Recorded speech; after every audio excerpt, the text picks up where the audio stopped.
एक संकरी गुफा की तरफ ले जाता है। अंदर एक और मूर्ति, बिल्कुल पहले जैसी, लेकिन इस बार उसके हाथ उठे हुए थे, मानो दुआ देने के लिए नहीं, चेहरा तोड़ने के लिए।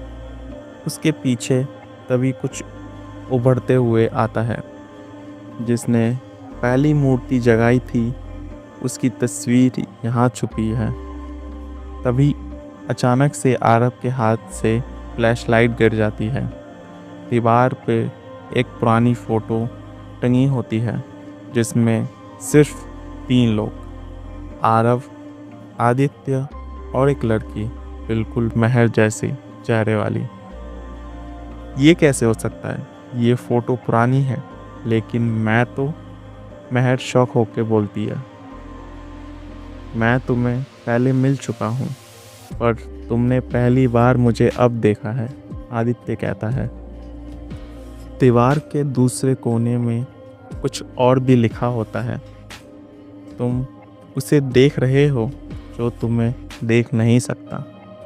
तभी एक ठंडी हवा छू कर गुजरती है। वह परछाई सामने आती है, लेकिन इस बार वो हल्की हल्की दिखाई प्रतीत होती है, जैसे उसका शरीर किसी रूबी में फंस गया हो। ये अब डर नहीं रहा, ये मदद कर रहा है, आरव कैमरा उठाते हुए कहता है। एक निशान के पास जाके खड़ी हो जाती है। तभी दीवार पर एक पूरा का पूरा नक्शा जगमगाने लगता है। दीवार के अंदर एक मज़े, एक और नई पहेली, एक और गुमशुदा दुआ। और तभी वह परछाई के पीछे एक और छाया दिखाई देती है, उससे बड़ी, उससे ज़्यादा काली। वह परछाई हिचकिचाती है और पहली बार कहती है, वो आ गया है। नक्शे के इशारों पर तीनों एक नए जगह पे आ जाते हैं, माजे, जहाँ हर मोड़ पर निशान, हर मोड़ पर एक नई यादें, जैसे उनकी कुछ पुरानी बीती हुई यादें उनकी आंखों के सामने चल रही हो। आरव को एक बचपन की यादें दिखाई देती हैं, जिसमें उसने अपने पिता को एक मूर्ति के सामने देखा था। महर को वो अपने सपने याद आते हैं, जहाँ उसने किसी और रूप में मूर्ति को छुआ था। तभी आदित्य एक जगह रुक जाता है और कहता है, मैं यहाँ पहले मर चुका हूँ। माजे के बीच एक गुफा दिखाई देता है और बीच में एक सांप जैसा जीव जो किसी मूर्ति से चिपका हुआ है, और वो आंखें खोलकर सीधे बोलता है, तुम लोग अब वापस नहीं जा सकते। जब तक तुम खुद अपने दिमाग से नहीं गुजरोगे, तब तक जिंदगी का असली मतलब नहीं समझ सकते। आरव और आदित्य माश के बीच में वह खाली जगह के सामने खड़े हो जाते हैं।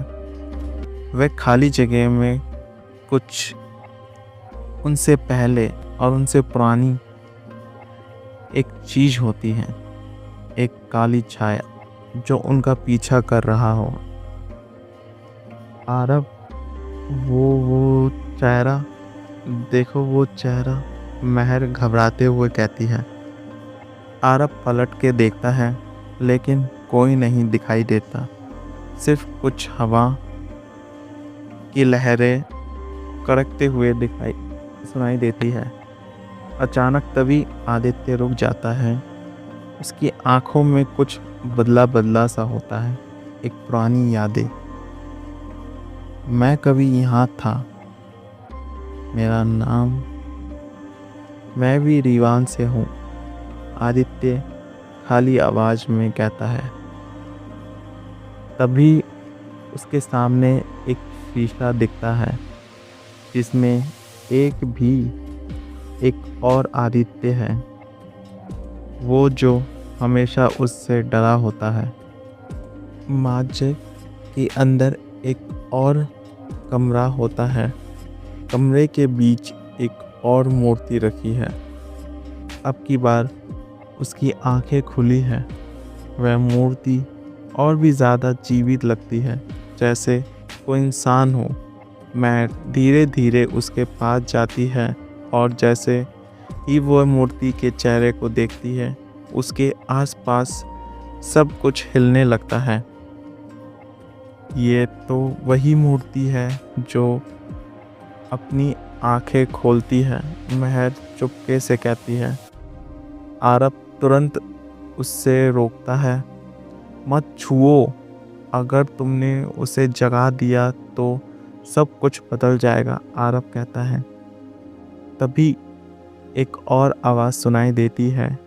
ये मूर्ति खुद से छुपाई गई थी, लेकिन उसमें कुछ पुराना भी छुपा हुआ था।